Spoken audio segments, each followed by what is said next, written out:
The yield war is heating up, and today I'm going to be getting into it with Coinbase. It's going to be a good one. We'll get started right away. I want to showcase a little bit here about how long this has been going on. If you guys will remember, Brian Armstrong went on and said, nope, we don't like this deal. The yield war has begun. That was 62 days ago. We started a little counter here, so kind of interesting that we're 62 days in on this. No term yet, at least what we're hearing coming out of DC is we haven't seen anything solid. We are seeing, though, a little bit of activity after this video that we put out last week. This was the banks, what we call the anti-yield summit, which was really banks and the ABA getting together and going all in on how to defend against yields. And I want to play a clip for you guys to kind of wrap it up of what they said at that event. And then I'm going to bring Paul Grewal coming in from Coinbase right after that. Let's go to the clip. Customers are being incentivized to hold payment stablecoins in a digital asset wallet. We can't let that happen. That would cause deposit flight, that we would be able to protect, yes, our... Yeah. Can we make that clip go viral, what you just said? There are a couple other issues that are really important here, and one is known as DeFi. Yes. Really bad. Please oppose them if there's ever a vote on the floor. Please take a moment to visit aba.com/takeaction. We have a petition that we're over 4,000 signatures on that, so. We thought we would counter that last week when we did that video, and there you go. Defend the American right to earn a fair return on savings. We put this petition up. 9,000 of you have signed it so far, and I was looking at it this morning.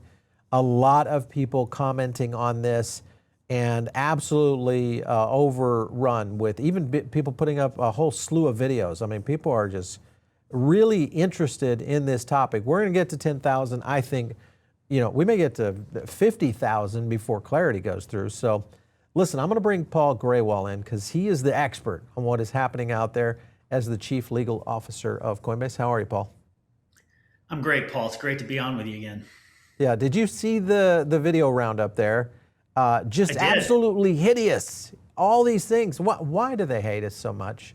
Why can they not just play nice? It's interesting, Paul. It is, I think, a fair question to ask. Why do they hate us? But I think it's a more important question to ask.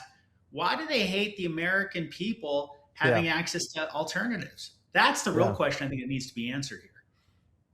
What is the status on this yield compromise? I'm hearing vibes out of DC that maybe we're getting close on a deal, but the deal may be a little bit of a compromise. And I know there's been a lot of things rolling around, so I want to hear it from you.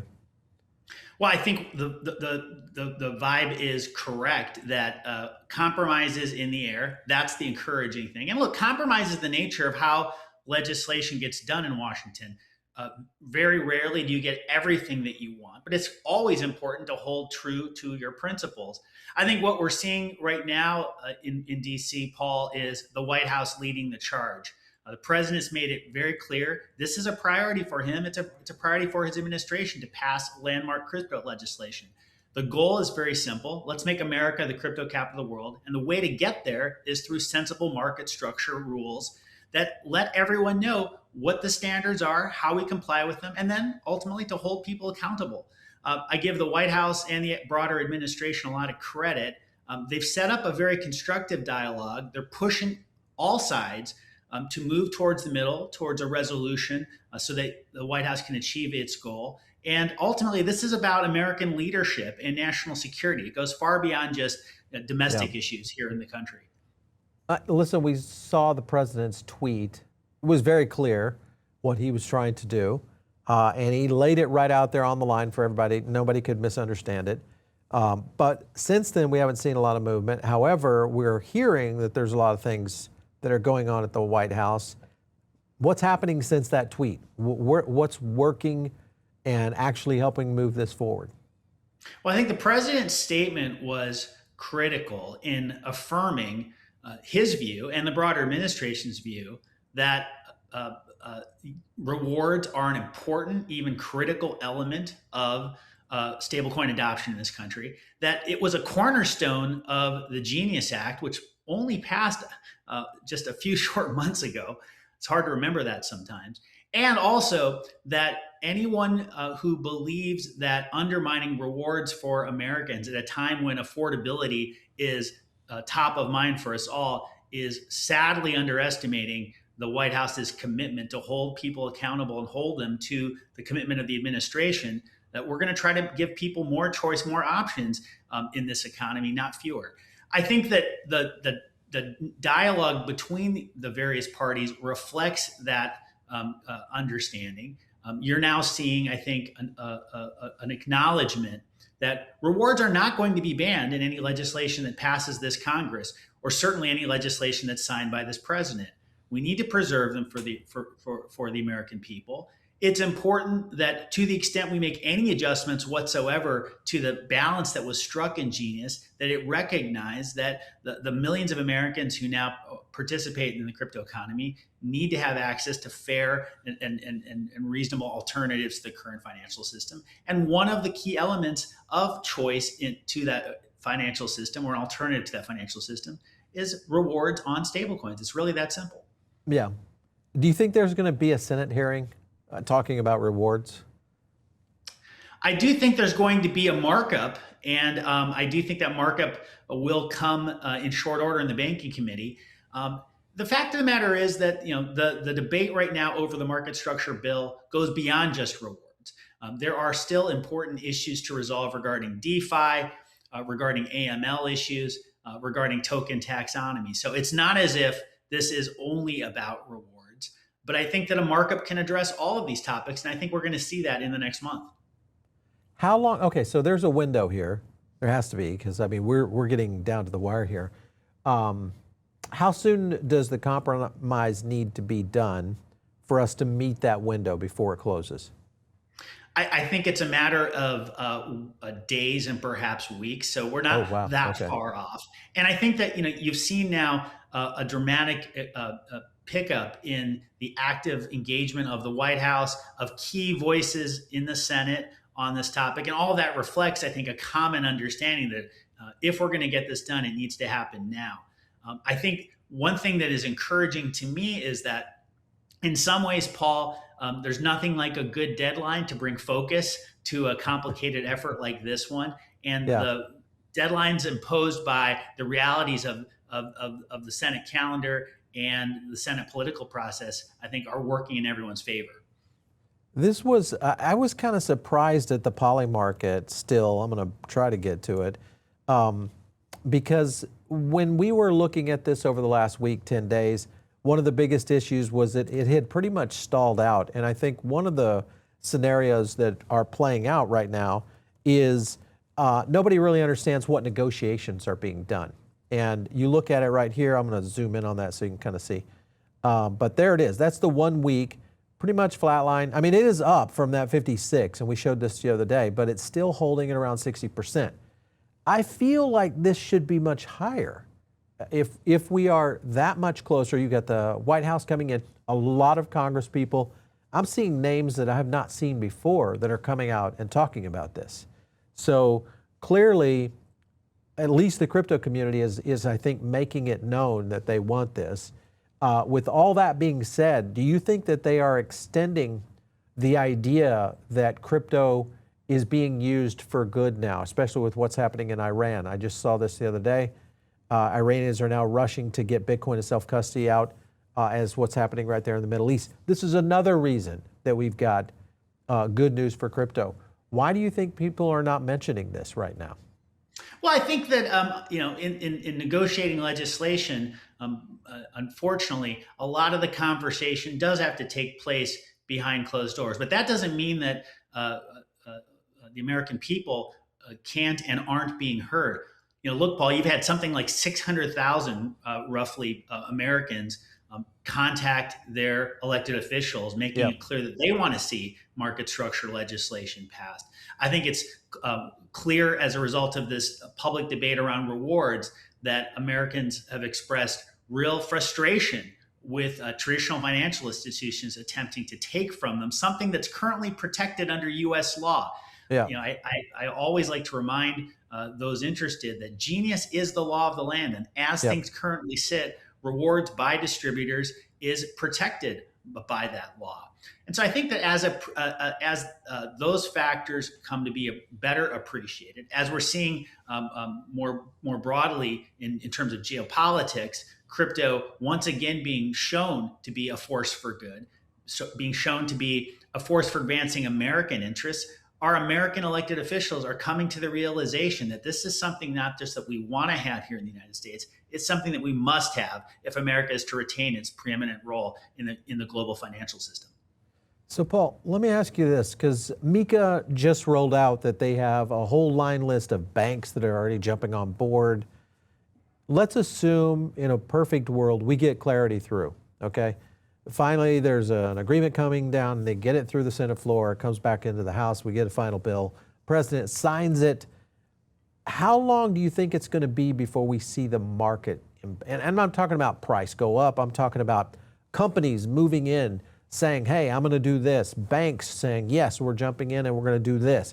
How long? Do you think it's going to take a while? Because MiCA got passed, a year ago, and we're just now seeing this now because they had all those deadlines that they had to meet. Are we going to be in that kind of same timeline? Well, I actually think, Paul, that in the United States, there is a much more forward-looking perspective on these issues. Even before we've had a final market structure bill passed by the Senate and signed by the president, you're seeing tremendous adoption already underway. You're seeing, with respect to stablecoins in particular, traditional financial institutions racing to develop new products, new services, and new partnerships that will allow them to participate in this bill. And that's why we think this ultimately will be a win-win. Crypto will get the certainty and clarity that we've long been clamoring for. Banks and other traditional financial institutions will have a formal role recognized under U.S. law to participate in this. And of course, the American people will finally have more choice and greater alternatives to a system that has long underserved them. So I do think that the markets are ultimately going to appreciate and benefit from the passage of this legislation. But I don't think they're waiting for that. There's no time to waste. Well, and we're seeing the CFTC and the SEC starting to move on this. MasterCard came out, big announcements. That, of course, I think has pushed a lot of people in the direction that, all right, if MasterCard's going here, that means banks are most likely going to follow. And you're going to see major Fortune 500 start to say, okay, we need to start working out ways to get involved in. So I agree with you. This is going to happen regardless. I guess the worst case scenario would be if it doesn't get through, we get a midterm and the Senate gets pulled away from the Republicans. What happens then? Are you guys looking for a doomsday scenario here? Well, we're certainly focused on passing legislation which we think would provide a tremendous boost to the confidence and certainty for this market and for this technology that's long been overdue. But we, of course, are always preparing for the worst, even as we hope for the best. In a worst case scenario, genius remains the law of the land. In a worst case scenario, we continue to have Chairman Paul Atkins and Chairman Mike Seelig at the SEC and the CFTC. And so you're going to see this asset class and this technology move forward within the regulatory perimeter, whether this legislation is passed or not. That said, legislation is always preferable to regulatory reform in terms of permanence and making sure that these reforms are not lost under future administrations or under future political pressures. So we're pushing ahead, even as we're prepared for the very remote chance that this may not succeed. All right, I have a lightning round here. They're hard questions. And our audience always asks questions. We try to get as many as we can. Banks completely ignored Trump's tweet, and they doubled down and faced no consequences. Do you think that is true, or do you think, no, they're facing consequences now? I think it is true. It's a little perplexing because, of course, the consequences go beyond just stable coins and rewards. The banks have a number of different regulatory reforms that they want and ultimately need from this administration. I, for one, can't understand why they would take such a hostile position to that same administration when those reforms are critically important to their own future. Yeah, exactly. Coinbase should just apply for a banking license. Well, banking licenses are certainly the topic of the day. I do think, though, that it's important to understand that our business is not a business like the banks in one critical respect. We don't do fractional lending. We don't Okay. take $1 in from a retail Yeah. customer and lend out 10 the way that the banks do. That's why a different regulatory framework and different regulatory scheme makes sense for crypto. All right, I like it. Staying in the lane. Fed Governor Christopher Waller says the skinny master account is the kiddie table of access and is still being attacked by the bank lobby. What do you think? You think that's happening? Well, it may be a small step towards a broader set of reforms, but it's critically important, I think, that we now have for the first time Fed master access in some form or fashion available to the crypto industry. Well, let's see where it goes from here, but I agree, this is just step one in a long journey. All right, so you're going to be on no. I think they are still. I don't think they're taking this serious yet. Coinbase subscriptions could decline here if rewards are removed. Do you think that would happen? Oh, I think subscriptions for all sorts of platforms, including ours, go far beyond just rewards. Rewards are an important element of the value for customers, but the fact of the matter is that the unlimited trading that's available, the broader sets of products and services that come with subscriptions, all of these things are contributing to tremendous growth, and we're extremely confident about that going forward. Yeah, I think people, though, Paul, kind of boil it down to a couple of key things. Granted, there's a lot of value to the Coinbase One program, but I think those rewards, that's a big deal especially for Americans that are in a little bit of pain, and especially those who are polarized right now and they can't figure out if they want to trade, they don't want to trade, but they're holding stable coins, and they're doing it on the Coinbase platform. That's a especially, concern. Paul, for Americans that don't have any real ability to get any kind of rate of return from their savings or checking account. You check what you get paid, it's dismal. I think we could see some decline in that if we lose stablecoins. That's just my thinking. Coinbase should defy the law. You guys would become the heroes of heroes if you did this. Are there stablecoin police out there? What's going on here? What happens if someone just says, "Screw you, I'm going to do this anyway"? I'm also not interested in finding out, Paul. We're always going to follow the law, but we're going to change the law where we think it needs to be changed. All right, you're going to say no. I'm going to say yes. Pay them. Just go ahead. The idea of banning stablecoin use in DeFi is a constitutional violation of the Fifth and the 14th Amendment. What do you think? These Well, are I haven't property seen rights. that particular claim tested by the courts. But one thing I can say, you heard it in the clips that you played at the beginning of this segment. The traditional financial industry and traditional banks are going to do whatever they can to stop DeFi. And Yes. this is just the latest effort to do that. Yeah, I think it is get ready. I understand you're legal counsel, so you got to see it in a court, but I think you are going to see this come to a head, and we're probably going to see some lawsuits on this for sure. Payment stablecoin is a made-up scam term by the bank lobby. Well, it's a term of art in legislation, to be sure, but I think the fact of the matter is that stable coins of all types have proven their worth and their value in the real world. Sitting here in 2026, there's no turning back, Paul. There's no going back to a world where this technology gets put back in a drawer and locked up. This is going to be part of our financial future, one way or the other. So let's get to the business of putting sensible rules in place. Let's do it. Well, this is what we're recommending. Stablecoin. You should rename the stablecoin. Do a counter legal argument here that you would create this as speculative stablecoins to allow you. What do you think? That would get them upside down. If you have speculative stablecoins over here and payment stablecoins over here, I don't think the. Well, I do think that the stablecoins that we're most interested in seeing adopted tend to be much more mundane than that. You put $1 in, you get $1 out. But Exactly. You can do things with them on chain and in DeFi in particular that we think are fundamentally transformative. Yeah. Okay, I'm getting answers. You're just not saying the words, but that's okay. I think I know where you're going. To avoid crashing the market, everyone should pretend that clarity still has a chance of passing. This is, if you are in the camp, and there's a lot of haters that are out there watching this show right now that think clarity is not going to make it through. just not going to happen, or that we don't even need it. You know, the genius is already in place, and you know, this is just a bunch of hoo-ha-ha coming out of Congress. What do you think?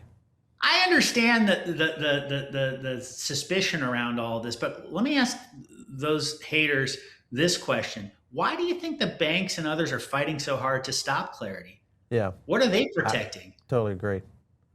Yeah, exactly. Well, they're protecting the future. I mean, this is the future of finance in general.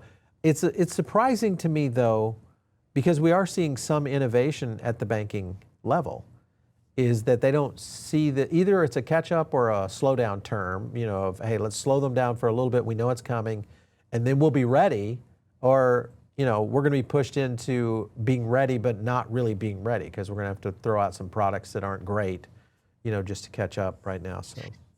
You know, but it's the case though, Paul, that it's never too late to embrace change, and it's always struck me as unfortunate that banks have not looked at this as an opportunity to implement real change in their own system and in their own relationship with customers, and partner with crypto to make that happen. 100%. Unfortunately, they just want to be protecting their margins at all costs.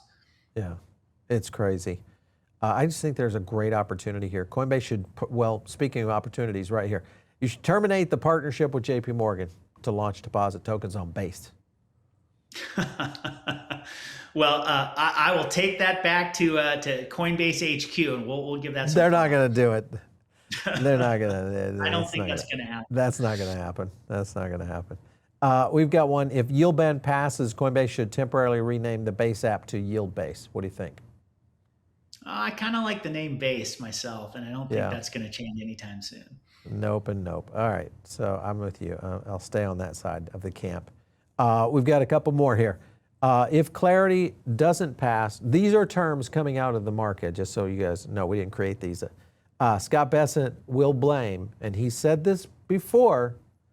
We believe he was referencing Coinbase when he said the term nihilist, or the monopolistic banks. Who do you think he's going to blame if they lose? I don't think we're too worried about any blame coming our way when we've been to the White House now 3 times to talk about the rewards issue in particular. We've been in active discussions on DeFi, on AML reforms, other elements of the legislation. So it's not exactly, I think, consistent with the nihilist label for us to be so engaged in trying to get to a reasonable compromise. Yeah, exactly.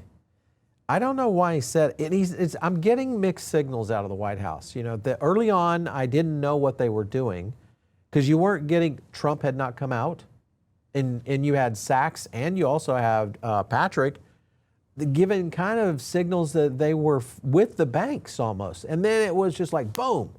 So I don't know if that was DJT going to say, hey, no, we're doing this and we're going to get stable coins through and yields are going to happen.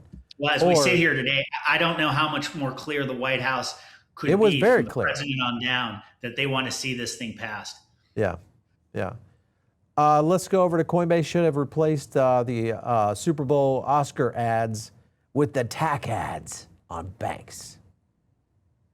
Well, you know, I kind of like the ads myself, and I give our marketing team a ton of credit. We seem to outdo ourselves every year. I'm sticking with the ads as they currently sit. You like them. I like the ads, but I hate the banks. So I'm always for attacking the banks. Coinbase, this is a good one. Coinbase, I think you should do this. You should be petty and add the Apple scary warning to any withdrawals to banks, where it would say, beware, banks can gamble with your funds and surveil every transaction here.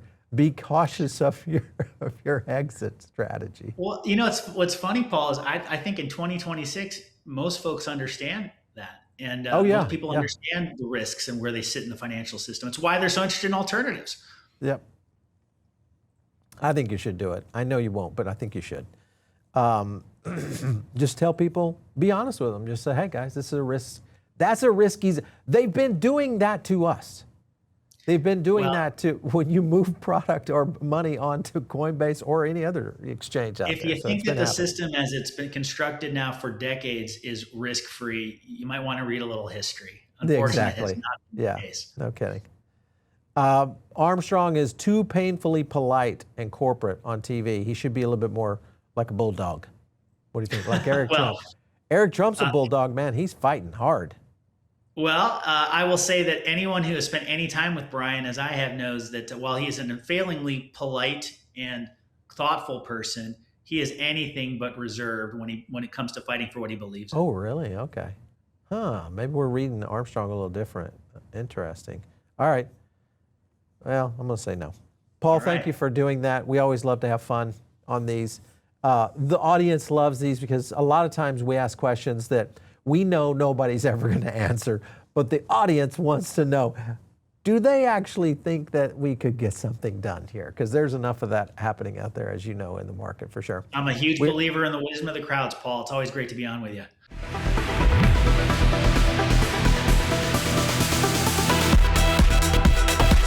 If you like this video, hit like and subscribe, drop a comment down below, and also join our free private member group. The link is in the description.